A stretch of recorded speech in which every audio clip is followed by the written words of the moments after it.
ایک عورت تھی جو کسی کافر کی ملازمہ تھی، کنیز تھی۔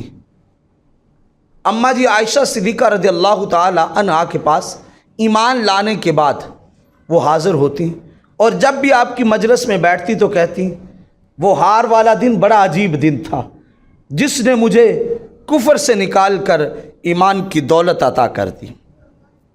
اشعار میں ان چیز کو پڑھتے۔ ایک دن اماں جی فرمانے لگی تم ہمیشہ یہی لفظ پڑھتی ہو، یہی اشعار پڑھتی ہو، ذرا مجھے بتاؤ تو صحیح آخر وہ ہار والا دین کیا ہے، وہ معاملہ کیا ہے؟ تو وہ کہنے لگی میں ایک کافر کی کنیز تھی، تو اس کی بچی کو میں لے گئی قضائے حاجت کے لیے۔ تو جب میں قضائے حاجت کے لیے لے گئی، اس بچی کے گلے میں ایک ہار تھا۔ جب واپس لوٹی تو اس کا ہار گر گیا، کہیں پتہ نہ چلا۔ میں واپس آئی تو اس نے کہا کہ اس کا ہار کدھر ہے؟ میں نے کہا خدا را مجھے تو کسی چیز کا علم نہیں، مجھے تو اس بارے میں کوئی پتہ ہی نہیں۔ تو وہ کہنے لگے تم جھوٹ بولتی ہو، تم بے ایمان ہو گئی ہو، تم نے وہ ہار اس کا اتار لیا ہے، تم دو۔ تو وہ کہنے لگی خدا کی قسم میرے پاس کوئی ہار نہیں ہے۔ اس نے ہر اس کے سامنے صفائی پیش کی، لیکن انہوں نے نہ مانی، یہاں تک کہ اس نے حکم دیا کہ جاؤ اسے فلاں جگہ پہ لے جاؤ اور لے جا کے اس کے سارے بدن سے کپڑے اتارو، اسے ننگا کرو، ننگا کرنے کے بعد دیکھو کسی جگہ اس نے چھپایا ہوگا۔ وہ شخص یہ کہہ کے ادھر ہوا تو اس کے نوکروں چاکروں نے پکڑا اور پکڑ کے لے جا رہے تھے۔ وہ راستے میں روتی ہوئی اللہ کی بارگاہ میں کہنے لگی اے مالک، میں نے آج تک اپنے بدن کو کسی غیر کے سامنے کھولا نہیں، میرا بدن کسی غیر نے تکا نہیں، دیکھا نہیں، آج یہ لوگ مجھے رسوا کریں گے۔ مولا ان بھرے مجمع میں میری رسوائیوں کو تو نے بچانا ہے، میری رسوائیاں تو ہی بچانے والا ہے، مجھے اس رسوائی سے بچا لینا۔ اس کے یہ لفظ کہنے کی دیر تھی۔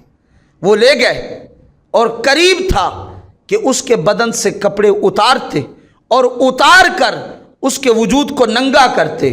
جو ہی اس کی طرف ہاتھ بڑھاتے ہیں تو اوپر سے ایک باز گزرتا ہے، جو باز کوئی چیز پھینکتا ہے۔ جس جگہ وہ کھڑے تھے وہاں گرا۔ وہ لال رنگ کے چمڑے میں اس کا ہار پرویا ہوا تھا۔ انہوں نے نکالا، کھول کے دیکھا تو اندر سے وہی ہار تھا۔ جب وہ ہار دیکھا کہا یہ تو ہار پرندہ پھینک کے گیا ہے۔ اس بی بی نے، اس عورت نے کہا دیکھو تم مجھ پہ الزام لگاتے تھے اور دیکھو یہ ہار کہیں اور سے ملا ہے۔ جا کے مالک کو بتایا۔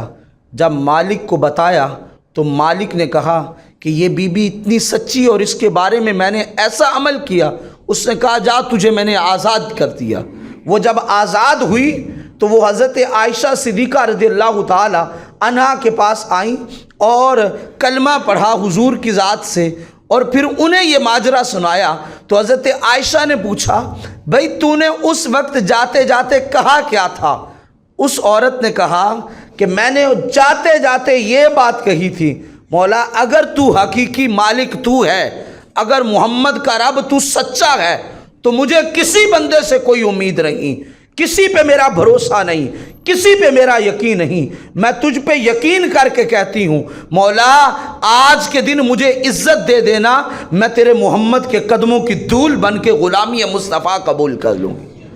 کہا جاتے جاتے میں نے اللہ پہ یقین رکھتے ہوئے یہ بات کہی تھی، اور پھر میں نے جب وہ میرے بدن سے کپڑے اتارنے والے تھے تو میں نے یہ کہا تھا مولا مجھے تجھ پہ یقین ہے، مولا مجھے تجھ پہ یقین ہے، مولا مجھے تجھ پہ یقین ہے تو میری ضرور مدد کرے گا۔